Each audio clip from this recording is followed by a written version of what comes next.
Okay, so welcome back to tonight's session. Unfortunately, there was a bit of an issue with camera recording and the session was lost. So, I'm going to go ahead and go through my notes here and kind of tell the story of tonight's session in the form of a campaign diary. Now, if you haven't seen these before, this is me absolutely doing a Matt Colville.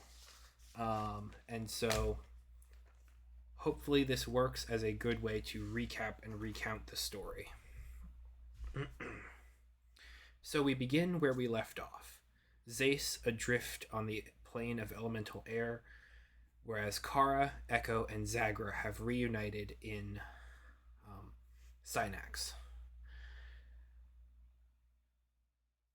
And then teleported themselves outwards of the second Gravemind, meeting up with Mari, asking, "Where's Zace?"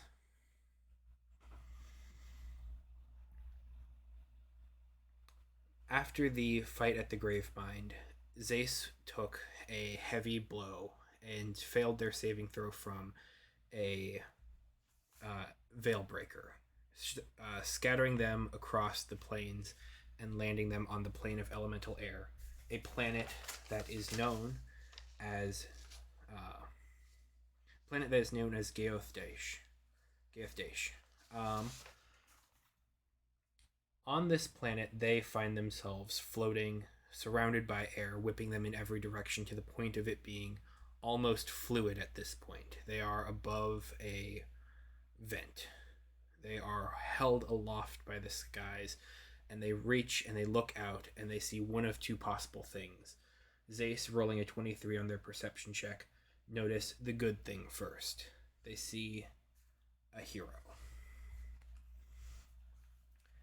In the far distance, they see a humanoid figure descending, reaching, meeting them from the clouds as they emerge and then are immediately blocked out by a large square piece of cloth. As this square piece of cloth zips and crashes and flies towards them, Zace begins to realize that it is not just square, it's not just solid, it's not just a silhouette in the distance, but it is a piece of canvas that is pulling a parachuting individual towards them. This individual is one of the Diliphan. They are a creature that is similar to humans. They are a humanoid analog from the elemental plane of Earth with lighter bones, cartilaginous skin flaps, and the ability to expand their arms into wings in order to brave the continent and the planet's environment. This individual is to describe the Diliphan would be to say that they are something along the lines of a little bit more lizard-like than humans. They have scales and occasionally a couple feathers around. When they open up their arms and create wings, they are these large circular sails that kind of will rotate and position themselves to basically pull and parachute and stabilize themselves against different currents of air. They also have long thorn spikes towards their heels, though that is something that Zace never encountered, as he never earned their ire, thankfully. Likewise, the Diliphan they are generally a peace-loving civilization. They are generally survival oriented, but they have a very great alliance with the air elementals of the the elemental plane of air. And as such, they have taken objection to the enslavement and the subjugation of air elementals by the city of Zephyria by a djinn known as by a djinn known as Shaitan. Shaitan is a cruel, capricious, but powerful djinn. He bends wills and whims to his own, and he offers a shaky and tricky deal. This is what is on the other side of Zeus's forthcoming. Having noticed the humanoids, having noticed the Diliphan, Zeus escapes the bellowing horns of war from Zephyria, and the Dilephanti bring Zeus to their ships through the means of their parachute-like propulsion devices.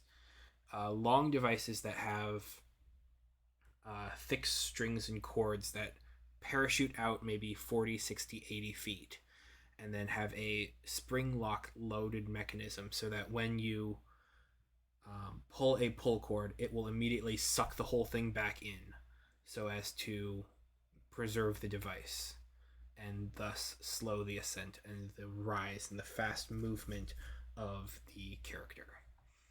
These move at around 180 feet per round, so not quite Zagra levels of speed, but substantial. However, exclusively in a straight line.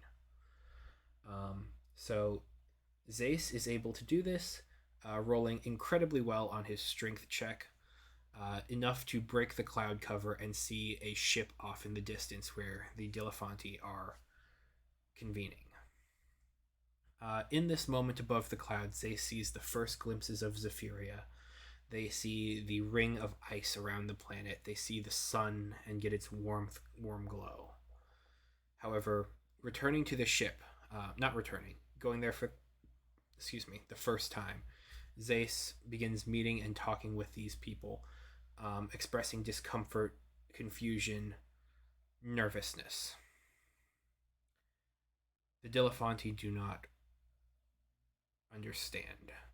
They speak Orin, and Orin alone. Zeus does not know Primordial, does not know the offshoot language, and so they are at a barrier. The Dilephanti are tired. They have tapped most of their resources for the day, and as such, they offer Zeus a blanket. Respite, sleep. Tomorrow will be a new day. The ship pulls itself into the cloud cover to hide from the oncoming Zephyria. As night falls, the land grows cold, as the heat from the sun does not heat anymore, and so Zeus finds himself chilled in his blanket and watched by a curious Diliphan named Marid. Marid is Zeus's primary contact here in the elemental plane of air. Marid is a researcher. She is a curious being by every stretch of the imagination, and she wakes Zeus up early, poking, prodding, kind of just immediately getting as many notes as she possibly can, as Zeus is the first actual humanoid. The non-Dilephanti have really encountered from the prime material plane. They're familiar with creatures made out of air, creatures made out of dust, the occasional sprite, perhaps. Zeus is human. He is meat, he is bone. Their bones are cartilage, their bones are hollow. Dilephanti are easier to damage, Zeus figures out. They are glass cannons.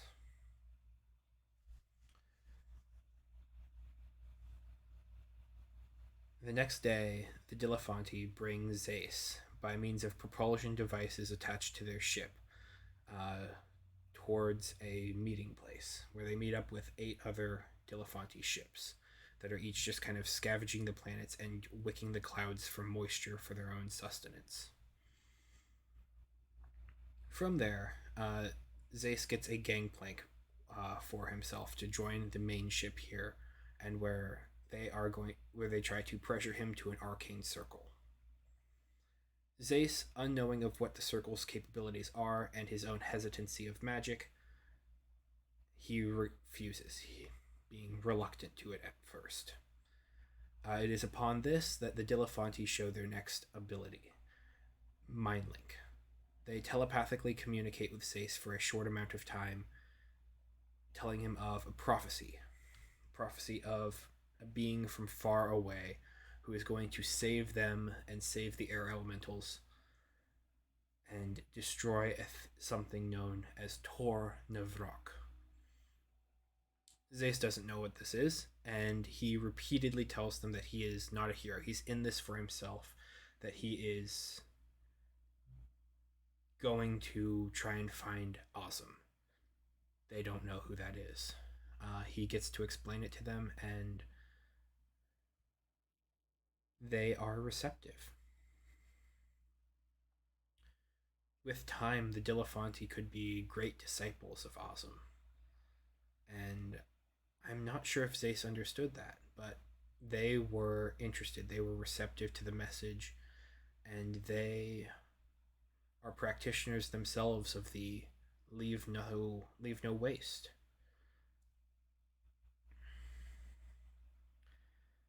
But Zace has several conversations with them, several different mind link sessions over the next few days, in which he repeatedly denies being a hero, which he repeatedly denies being their chosen one, where he repeatedly denies any hope of becoming the exalted Tempest.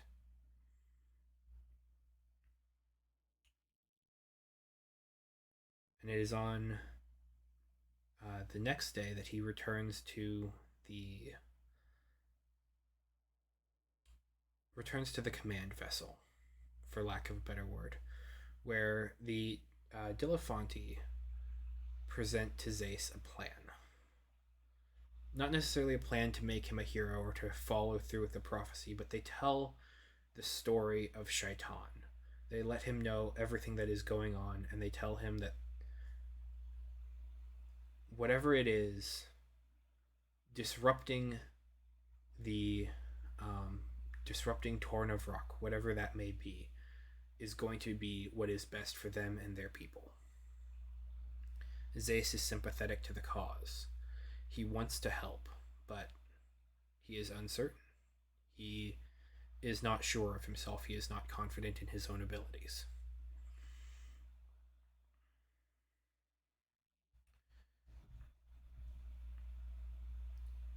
Zace also brings up the question of the Blight. He is infested. And the elders of the Dilettanti are hesitant. They're worried, but they tell him if there is anything that the Blight would do, if by any means that Shaitan had the power to control the Blight, had any power to see through it, he would have seen their rebellion meetings already. He would have understood them. So Zace being here would not necessarily have given them any new information for when they act. They get their plan from a defector. There is an air elemental who had come from Zephyria, who offered them a chance at salvation. This defector would lead them, would take Zace down to Tor Navrok. And it is there that Zace would be able to defeat the stone, defeat the magical connection, and free the air elementals. They also tell the hitch of the plan. Why is it Zace? Why couldn't they have done this before? Tor Navrok sits upon a crater. It is an area where there is immense volcanic activity, sending plumes of smoke and ash and hot air up. The Dilettanti, if they tried to fly down, they would be dispersed. They can get maybe close to ground level before they are scattered. They cannot enter near where Tor Navrok is. The air elemental can get in, to their understanding. He can get maybe into the crater to a bit. He definitely cannot make it to Tor Navrok alone. But Zace...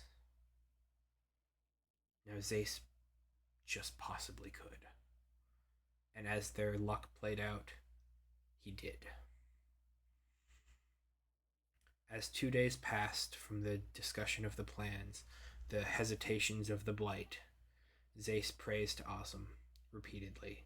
He answers as many of Merid's questions as possible, and he spends his time readying himself, preparing, learning as much of the culture as he can. But Zace is still hesitant. He doesn't fully believe in himself. He doesn't believe that he can be this legendary prophesied hero. But he's willing to give it a shot. And so,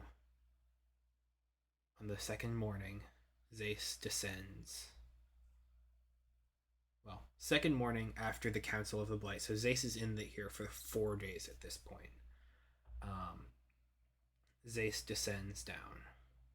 He follows ropes. They equip him with 2 of their sails, just in case. He descends into the chasm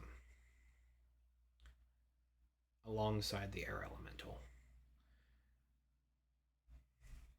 The Dilaphon are scattered and dispersed by the hot air coming up, as expected, and they return to their ship to fight as Zephyria comes. Zephyria comes bearing its horns, and they buy Zace time. As Zace lands feet on the ground, the air elemental lands alongside him. Unusual. Upon reaching the ground, a crown of red sand and magma cracks its way across the air elemental's head as they shout, "Hail to Shaitan," and slice Zace's tether to the Dilephanti. The Dilephanti's hope dies with Zace today. They fight. The Dilephanti are up above, unaware of Zace's predicament.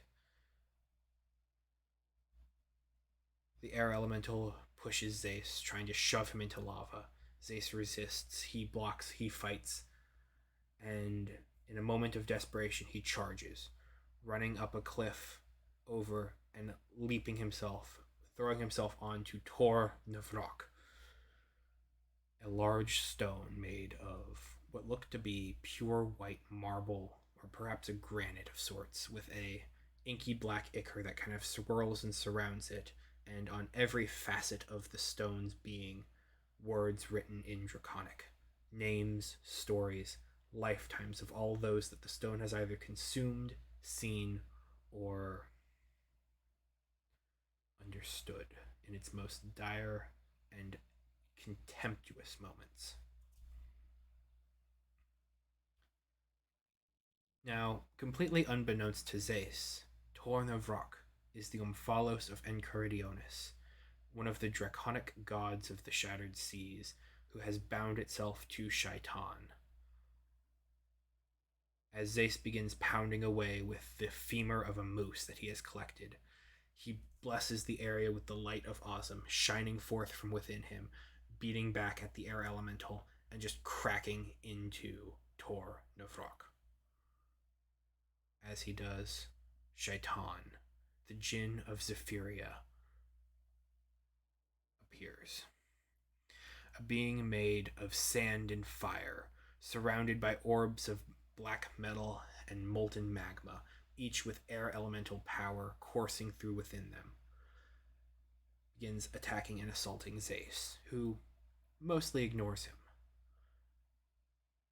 As this gets to Shaitan, he gets closer, moving in and in, throwing powers of air elementals, irregardless of whether it will harm the air elemental who summoned him, who is inextricably linked to his side. Zace keeps working on Tor Navrok. Zace is determined. As Shaitan comes closer, Tor Navrok is bloodied. It chips and shatters, and Zace sees buried deep within it, an image that is forming and a story that is being written of him, of himself, his own story. The story of the end of the Omphalos of Enchiridion. Zeus strikes the stone twice more as the air elemental harries him, and as Shaitan casts arcane blasts of soul binding in Zeus' direction, attempting to rip him apart, but the spirit of Awesome, the spirit of the bear within him, shakes off any attempts to harry him, attempts to drive him from his course, and eventually Zeus smashes for the final time into Torn of Rock. 2 attacks with the bone, and then finally a critical hit as he punches deep into its core, pulling out a small shard for himself and sending the rest of it crumbling into the molten magma behind. Shaitan is frozen in this instance. The stone, the dust, the magma, it all immediately crystallizes and freezes as he breaks apart and falls into the magma itself. The air elemental stunned at this. Zeus, overcome with a sense of pride, joy, and duty, pulls at one of the parachutes and just fires himself up into the sky to meet up with the other Dilefanti. While they have taken some casualties, the death of Shaitan has begun the process of releasing the air elementals, of releasing Zephyria. It was theorized that should the air elementals not provide a wind barrier, the strong winds of the elemental plane would tear the city apart, returning it to a balanced normal, returning the city to nomadic roots, returning the people to their own devices. There would no longer be giant terror upon the winds.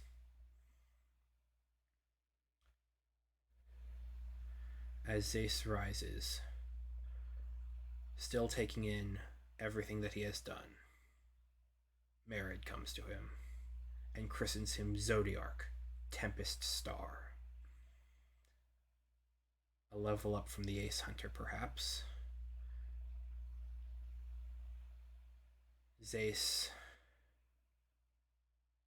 doesn't know what to say, but he joins in on the celebrations, and that is when the remainder of our troop, Echo, Kara, Zagra, and Mari, and Esther, they all show up, having plane shifted here after having a couple of conversations with Zeus on day 3, in which he was able to positively identify his location, and they put on layaway a tuning fork for the elemental plane of fire and earth, and picked up one that was unclaimed for the elemental plane of air. The rest of the party meet Zeus here and share stories and share in Zeus' triumph before readying themselves to return to the prime material plane. Echo finds himself the subject of many a conversation with the Dilefanti, answering questions about their adventures about Mari, about what Zeus has done with them. But the night ends triumphant. The night ends as a celebration of Zeus, everything he has done, and everything he will continue to do. And that is where we took a pause, waiting for next week, hoping to resolve the wounded grave mind that Zeus left in his wake. Until then, thank you. Be seeing you.